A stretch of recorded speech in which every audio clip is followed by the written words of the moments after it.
안녕하세요, 구독자 여러분. 오늘은 아들과 며느리에게 재산도 뺏기고 연을 끊다가 로또가 당첨되면서 복수하게 된 한 할머니의 사연을 각색하여 알려드립니다. 좋아요와 댓글, 구독과 알림 설정은 저에게 큰 힘이 됩니다. 그럼 사연을 들어볼까요? 저는 미네자라고 합니다. 두 아이의 어머니로 살아가며 누구보다 성실히 가정을 위해 헌신했습니다. 내 삶이 가족을 위한 희생 그 자체였던 세월, 그리고 결국 그들에게서 버림받은 기억은 마치 꿈처럼 믿기지 않았습니다. 하지만 모든 일은 현실이었습니다. 가장 의지해야 할 내 아이들, 그리고 믿어 의심치 않았던 내 가족들이 더 이상 곁에 있지 않게 되던 그 순간, 내 삶은 바닥으로 떨어지고 말았습니다. 나는 긴 시간 동안 아이들이 잘 자랄 수 있도록 하루하루를 악착같이 살았습니다. 농촌에서 시작해 두 아이를 대학까지 보냈으니 어머니로서 자부심 또한 있었죠. 하지만 그 모든 보살핌과 사랑이 결국엔 남아있는 나 자신의 가치를 없애버리는 결과로 이어질 줄은 몰랐습니다. 내게 가장 먼저 낌새를 느끼게 한 것은 며느리가 집으로 들어온 직후였습니다. 결혼 초기에는 며느리를 친딸처럼 대해주었고, 나름 가족이라는 이름 아래 한 식구로서 지내기를 바랐습니다. 그러나 며느리는 내 작은 시골집에서의 생활을 불편해했고, 그러한 감정이 금세 내게도 느껴지기 시작했습니다. 처음에는 사소한 말다툼으로 지나쳤습니다. 어머니는 도시를 너무 모르세요. 이런 시골에서 무슨 대단한 삶이 있겠어요. 하는 말들이 처음엔 놀라웠지만 나중에는 습관처럼 다가왔습니다. 아들은 며느리의 말에 맞장구를 치기 시작했죠. 말하지 않아도 느껴지는 그 이질감과 거리감. 그렇지만 그것이 나를 향한 배신의 신호라고까지 생각하지 못했던. 나는 여전히 그들을 위해 애를 쓰며 살았습니다. 그러던 어느 날이었습니다. 작은 은행 계좌에 모아둔 돈으로 아들이랑 며느리의 새집 대출금을 갚아주려 했던 기억이 있습니다. 아들이 말을 꺼냈고 나는 돈이 가진 중요성을 이야기하기보다 아이들의 부담을 줄여주고 싶은 마음에 흔쾌히 응했습니다. 수십 년 쌓아온 작은 푼돈이라도 아들을 도울 수 있다면 기쁜 일이라고 생각했습니다. 하지만 그런 나의 헌신은 단지 그들이 나를 더 빨리 등지게 만드는 계기가 되었습니다. 이제 대출 걱정 안 해도 되겠다. 라는 며느리의 말에 내심 보람을 느끼고 있던 나는 곧이어 들려온 다른 소식에 말을 잃었습니다. 그런데 어머니, 앞으로 저희가 새 집으로 이사하면서 한동안은 따로 살 생각입니다. 어머니 혼자 사시는 것도 이제 괜찮을 거예요. 그들의 새 집은 내 살던 작은 집에서 멀리 떨어진 내가 감히 상상도 못할 만큼 현대적이고 넓은 곳이었습니다. 거기서 나는 초대를 받을 일조차 없었습니다. 아들은 일을 당연하다는 듯 받아들였고 며느리는 담담하게 이렇게 덧붙였습니다. 사실 도시 생활도 그렇고 아무래도 저희가 마음이 편한 게 중요하잖아요. 어떻게 그런 말을 당연하게 할 수 있는지, 어떻게 오랜 세월 동안 모든 것을 아낌없이 바쳐온 어머니에게 저렇게 대할 수 있는지 이해할 수 없었습니다. 눈물을 삼키며 대화를 마무리했지만 사실 내 마음속에는 더 이상 가족이라는 단어가 설 자리가 없었습니다. 몇 달 후 아들과 며느리는 정식으로 이사를 갔습니다. 처음엔 아들이 돌아와 주겠거니 했고 방문이나 소소한 연락이라도 기대했지만 그것조차 단절된 상황은 오래지 않아 현실로 나타났습니다. 더 심한 건 그들로부터 정기적으로 들려오는 간접적 무시와 무관심이었습니다. 전화는 받을 때마다 어머니, 요즘 뭐 하세요? 라는 형식적인 질문으로 시작하곤 했습니다. 제가 조심스레 이런저런 일상을 이야기하면 금방 흥미를 잃는 게 보였고 대화는 곧 끝났습니다. 때로는 며느리가 아예 전화를 받지 않았습니다. 대신 내게 의도적으로 들리지 않으려 했겠지만 통화 너머에서 요즘 어머니 혼자 잘 계신다잖아 하고 쑥덕거리는 그들의 목소리가 더 상처를 남겼습니다. 거기에 내가 그동안 의지하고 살던 작은 연금 같은 수입마저 같은 가족인데 아들이 알아서 관리해 줄게요. 라는 말과 함께 가져갔습니다. 그리고 이내 그 돈의 일부도 더 이상 소식이 없었습니다. 의지한 내 수입이 사라지고 조용히 며느리와 아들의 낯선 태도는 나를 다시 한번 내몰았습니다.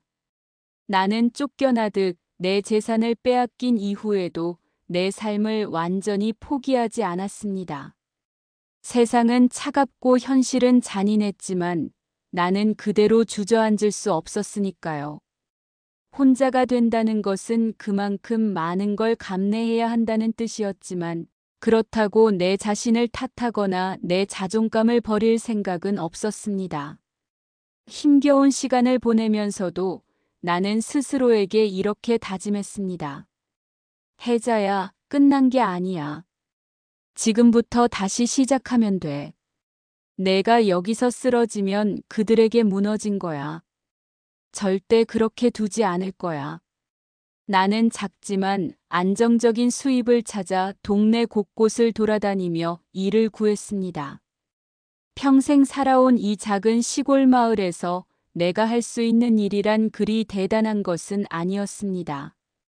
밭일을 도와주는 아르바이트, 작은 가게에서의 점원일, 비 오는 날, 빗물에 쓸려 내려간 길바닥을 치우는 일까지 무엇이든 부끄러워하지 않고 해냈습니다. 힘들었지만 그 시간들은 내게도 나름의 의미가 있었습니다. 나는 내 손으로 다시 삶을 이어가고 있다는 그 뿌듯함 속에서 작게나마 자존감을 회복했습니다. 그렇게 하루하루를 살아가는 동안 사람들의 따뜻한 말 한마디도 큰 위로가 되었습니다. 어느새 마을 사람들과도 다시 가까워졌고 그들은 나를 조심스럽게 위로하며 작은 응원을 보내주곤 했습니다. 혜자 씨, 혼자서도 이렇게 꿋꿋이 잘 해내시네요. 대단해요. 그 말들이 내게는 단순한 칭찬 이상이었습니다. 가족에게 배신당한 아픔이 여전히 마음 한구석에 남아 있었지만 그런 말을 들을 때마다 나는 용기를 얻었고 내가 나아갈 길을 스스로 만들어갈 수 있다는 믿음을 되찾았습니다. 매주 월요일 저녁이면 나는 버릇처럼 동네 슈퍼마켓에 들러 로또 한 장을 샀습니다. 그리 비싼 것도 아니었고 잠깐이라도 희망을 품는다는 건 내게 새로운 에너지를 주었으니까요. 이거 당첨되면 정말 대박이겠다. 슈퍼 아저씨가 웃으며 건네는 로또 종이를 볼 때마다 나도 웃으며 대답하곤 했습니다. 그러게요, 아저씨. 이거 정말 되면 저부터 맛있는 거 사드릴게요. 그렇게 웃고 넘겼지만 솔직히 로또 한 장을 손에 쥐며 집으로 돌아올 때면 나도 모르게 상상하곤 했습니다.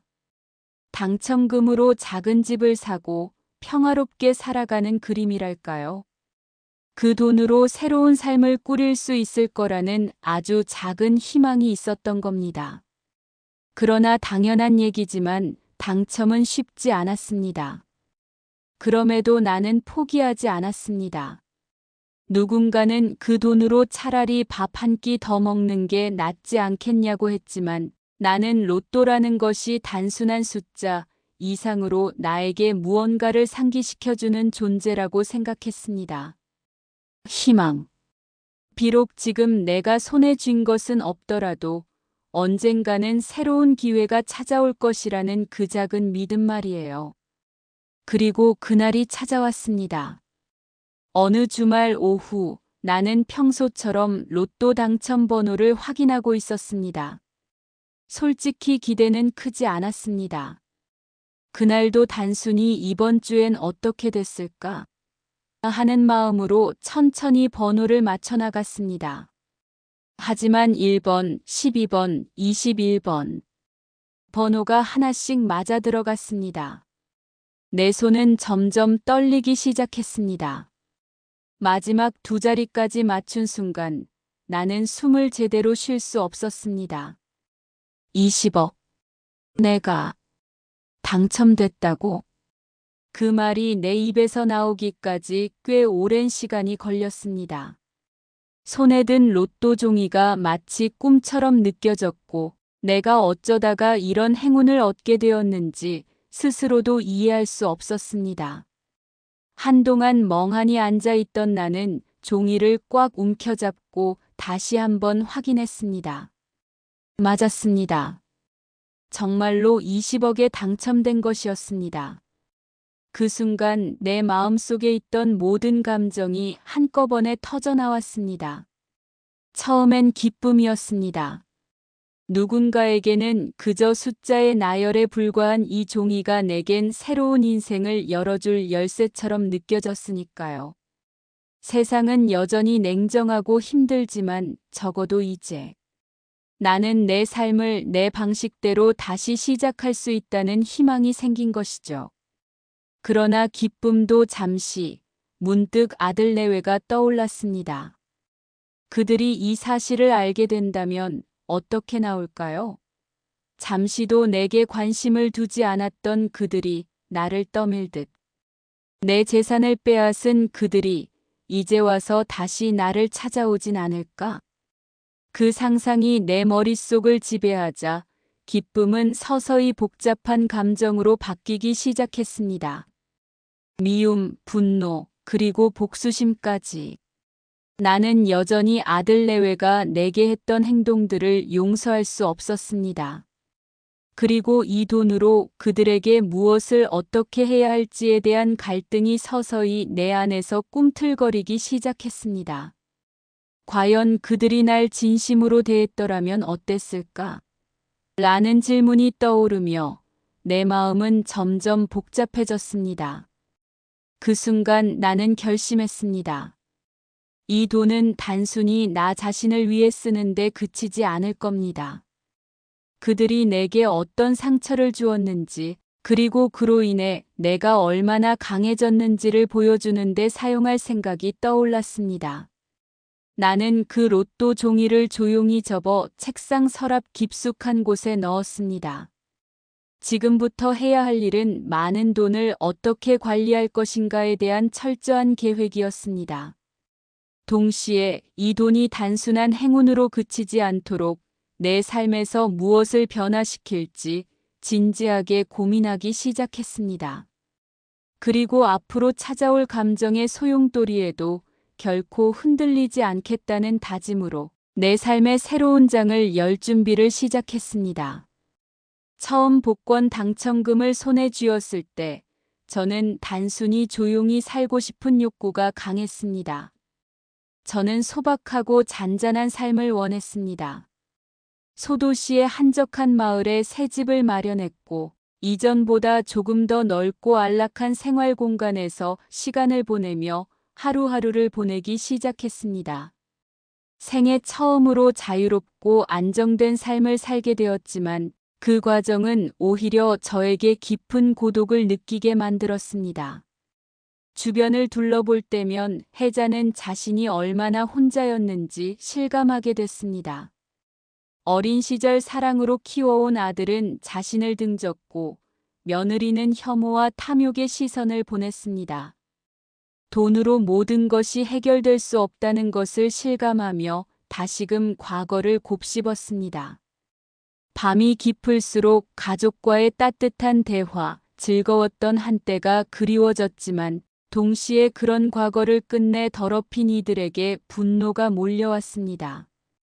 어느 날 조용히 자신만을 위한 삶을 살겠다는 결심에서 벗어나 또 다른 목표를 설정하기 시작했습니다. 저의 목표는 복수였지만 단순히 파괴적이거나 감정적인 방식은 아니었습니다. 저는 더 성숙하고 치밀하게 계획을 세워 아들 내외의 마음속 깊은 곳에서부터 후회를 끌어내고자 했습니다. 내 돈은 너희들이 바라던 것이 될 수 없고 내가 원했던 가정을 다시 일으키기 위한 도구가 될 거야. 이 말이 그녀의 행동 기준이 되었고 이를 이루기 위해 철저히 준비하기 시작했습니다. 저는 당첨 사실을 철저히 비밀에 붙였습니다. 불필요한 사치를 피하고 외부로는 여전히 평범한 노인으로 비칠 수 있도록 행동을 절제했습니다. 하지만 중요한 날이 오리란 것을 알았기에 대비책도 마련했습니다. 그녀는 다음과 같은 구체적인 계획을 세웠습니다. 아들 내외가 자신에게 다시 접근할 가능성을 예상했습니다. 돈 냄새를 맡고 돌아올 그들의 행동 패턴을 분석하며 돈을 요구하거나 환심을 사려는 그들의 시도를 좌절시키는 여러 가지 단계적 방안을 준비했습니다. 첫 번째, 단순히 경제적 도움을 요청한다면 무관심으로 일관하기로 했습니다. 대신 직접적인 사과와 회복을 요구하며 그들의 행동 변화를 탐색할 생각이었습니다. 두 번째, 만약 그들이 마음속으로 진정성을 품고 있었다면 이를 확인할 만한 시험을 준비해 두었습니다. 예를 들어, 저는 특정 도움을 요구하거나 함께 시간을 보내며 그들의 행동에서 과거와 다른 모습을 찾으려 했습니다. 너희가 날 버린 그 후에 어떤 생각이 들었는지 나한테 증명해줘. 한편 저는 자신의 복권 당첨금을 오히려 선의로 활용하기로 했습니다. 마을 주민들에게 기부하거나 소소한 도움을 베풀며 사랑받는 인물로 자리 잡게 만들었습니다. 복지시설을 지원하거나 노인정의 소소한 물건들을 기증하며 익명으로 선행을 이어갔습니다. 특히 경제적 어려움을 겪는 지역 학생들에게 장학금을 전달하며 교육 지원에도 힘썼습니다. 지역 주민들은 혜자의 따뜻한 마음을 느끼며 그녀를 점점 존경하기 시작했습니다. 이제 저의 행동은 단순히 아들 내외를 겨냥한 복수 이상의 의미를 갖게 되었습니다. 저는 사랑받는 존재로 거듭나면서 스스로 삶의 의미를 찾아가고 있었습니다. 지역 사회와 함께 성장하며 저는 마침내 가슴속에 맺힌 과거의 고통을 조금씩 떨쳐내고 있었습니다. 어느 날 저는 동네의 작은 가게에서 예전 아들과의 추억이 담긴 물건을 발견했습니다. 그 물건을 바라보며 지나간 날들을 떠올렸고 한 가지 결심을 다시 새겼습니다. 결코 과거에 매몰되거나 다시 당하지 않을 것이라고 다짐했습니다. 과거의 상처를 과거 그대로 둘 것이 아니라 자신의 방식으로 뒤집어 보여줄 계획을 마무리해 갔습니다. 당첨금을 통해 복수를 완수하면서도 자신과 주변인들에게 긍정적인 영향을 미치는 살. 이제 그 여정의 출발점에 서 있었습니다. 복권 당첨 후 오랜 시간을 침착히 보낸 끝에 저는 때가 왔음을 느꼈습니다. 모든 준비는 완벽하게 끝난 상태였습니다. 그들이 다급해져서 저를 다시 찾도록 만들고 반성을 통해 진정한 후회와 교훈을 느끼게 하는 것이 제 계획의 핵심이었습니다. 어느 날 저는 복권 당첨 사실을 은밀하게 흘릴 방법을 고민했습니다. 주변 지인들에게 직접 알리지는 않았지만 누군가 우연히라도 알 수 있도록 소문이 조금씩 퍼지게 했습니다. 마을 사람들과의 대화 중에 제가 예전보다 경제적으로 여유로워졌다는 뉘앙스를 슬쩍 풍겼고 일부러 새로운 옷이나 가방을 구입하면서 눈에 띄는 변화를 연출했습니다. 그러나 여전히 소박한 일상을 유지하며 예전처럼 지내는 듯 보이도록 신경을 썼습니다. 얼마 지나지 않아 제 예상대로 며느리가 먼저 연락해 왔습니다. 며느리는 마치 아무 일도 없었던 것처럼 친근한 척 연락해 왔습니다. 어머님 잘 지내시죠? 저희도 어머님 생각 많이 했어요. 시간이 나면 같이 밥이라도 먹어요. 그녀의 부드러운 목소리와 친절한 태도는 전에 볼 수 없었던 모습이었습니다. 뻔히 속셈이 보여 조금은 우스웠지만 저는 응대하며 아무렇지도 않은 듯 그래, 우리 다음에 봅시다라며 가볍게 넘겼습니다. 그녀는 몇 번 더 전화하며 안부를 묻거나 일상적인 대화를 시도했지만 제가 금방 넘어갈 인물이 아니라는 것을 느낀 듯 차츰 더 적극적으로 나섰습니다. 곧이어 아들도 연락해 왔습니다. 그는 며느리와 달리 직설적으로 본론을 꺼내 들었습니다. 어머니, 사실 이번 사업이 좀 힘들어졌어요. 투자금을 잃으면서 재정적으로 막혀 있는데 혹시 조금만 도와주실 수 있을까요? 그가 내민 이유는 부도난 사업이었습니다. 얼마 전까지만 해도 저를 가차없이 쫓아냈던 사람이 이제는 돈이 필요해 손을 내미는 모습이 솔직히 통쾌하면서도 씁쓸한 마음을 들게 했습니다. 저는 단호하게 대답했습니다. 돈, 나에게 돈이 있겠니? 나는 여전히 빠듯하게 살고 있다. 내가 어떻게 널 도와줄 수 있겠어? 그 말을 들은 아들은 당황한 듯 잠시 말을 잇지 못했습니다. 전화를 끊으면서도 저에게 힘들다며 호소를 했지만 저는 알아보고 연락하겠다라는 애매한 말로 끝을 맺었습니다. 저는 마음을 독하게 먹었습니다. 당장 도움을 주기보다는 그들이 진정으로 절실한 상황에 이를 때까지 기다리기로 했습니다. 며느리와 아들은 종종 전화나 메시지로 저에게 접근했지만 저는 약간의 거리감을 유지하며 별다른 지원을 해주지 않았습니다. 시간이 지날수록 그들의 태도는 점점 간절해졌습니다. 사업 실패로 인해 경제적 어려움은 더욱 커져갔고 이제는 며느리마저 눈물 섞인 목소리로 죄송하다고 말하며 도움을 요청해 오기 시작했습니다. 저는 마침내 그들과 직접 만나기로 했습니다. 아들과 며느리는 저와의 만남에서 진지하게 과거의 잘못을 인정하기 시작했습니다. 어머니 정말 잘못했어요. 당시에는 왜 그렇게 행동했는지 모르겠어요. 다시 기회를 주세요. 저희가 꼭 은혜 갚을게요. 그들이 진심인 것처럼 보였지만 저는 그 자리에서 과거의 기억을 하나하나 떠올리며 대놓고 지적했습니다. 내가 나를 집에서 몰아내던 그날 기억나니? 그때의 너희 얼굴과 말투를 나는 절대 잊지 못한다. 돈 때문에 이러는 거면 지금이라도 그만두어라. 나는 바보가 아니란다. 그들은 머리를 숙이며 울기 시작했습니다. 저는 그들의 울음을 가만히 지켜보며 내심 복잡한 마음이 들었습니다. 단지 돈 때문이 아닌 진심 어린 후회와 반성을 유도하고자 마음을 굳게 먹었습니다. 저는 즉석에서 그들에게 말했습니다. 큰 돈을 줄 생각은 없다. 대신 내가 얼마나 진심으로 노력하고 있는지 보이고 정직한 대가를 얻는 법을 배워라. 그때부터 저는 그들에게 한 번에 큰 돈을 주는 대신 소소한 일을 부탁하며 약간씩 돈을 전달했습니다. 예를 들어 정성스럽게 도와준 집안일에 대한 보상, 지역 봉사활동에 동참하도록 유도하며 너희가 노력하면 더 큰 보상이 있을지도 모른다는 기대감을 심어주었습니다.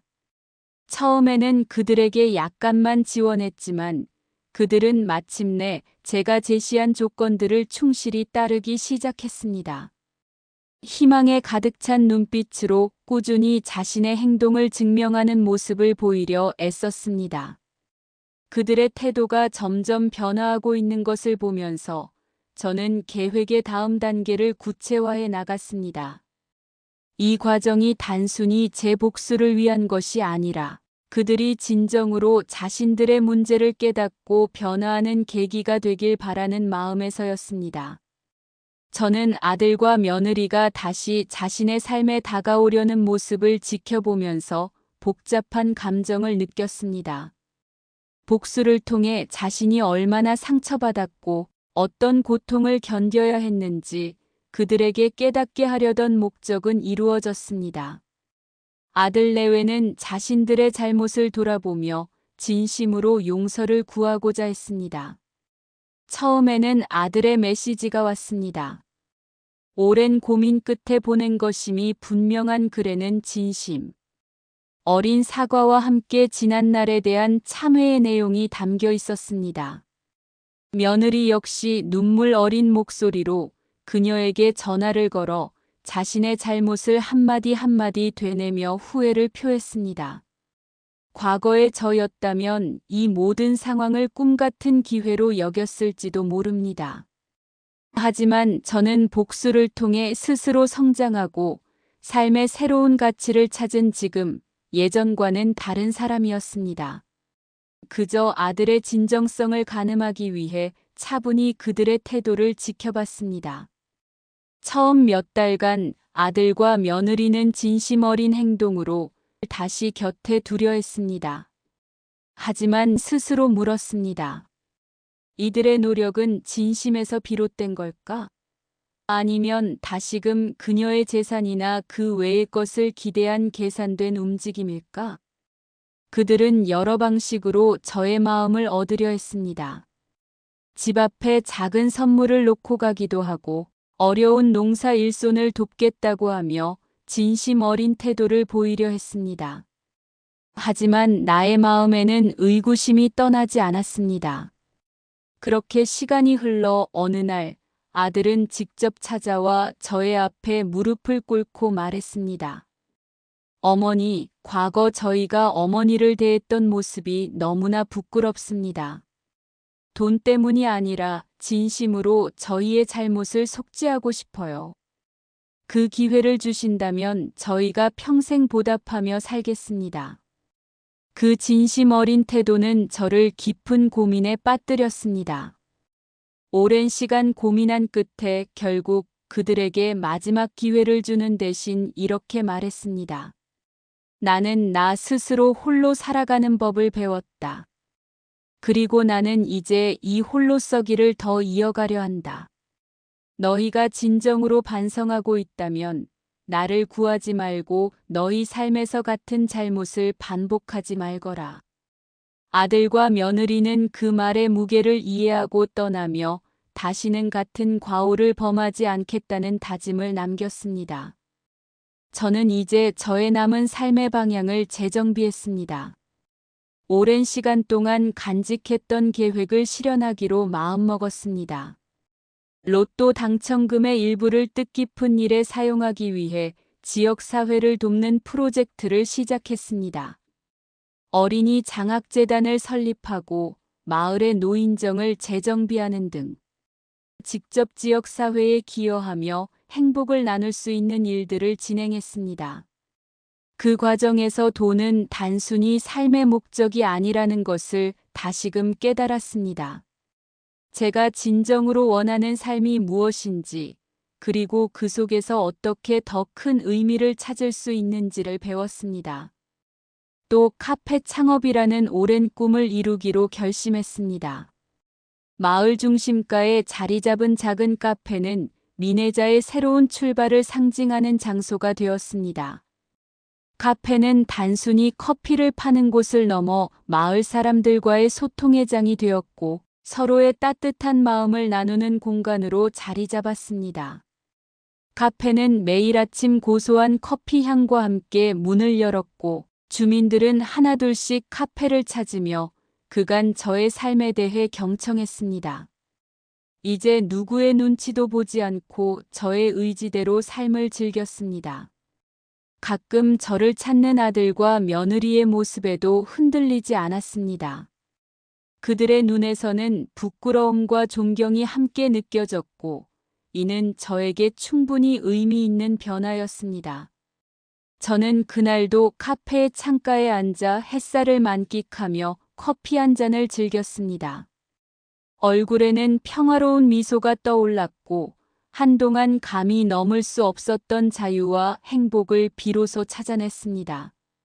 이제 저의 여생은 더 이상 후회나 원망이 아니라 오로지 저 자신을 위한 감사와 사랑으로 가득합니다.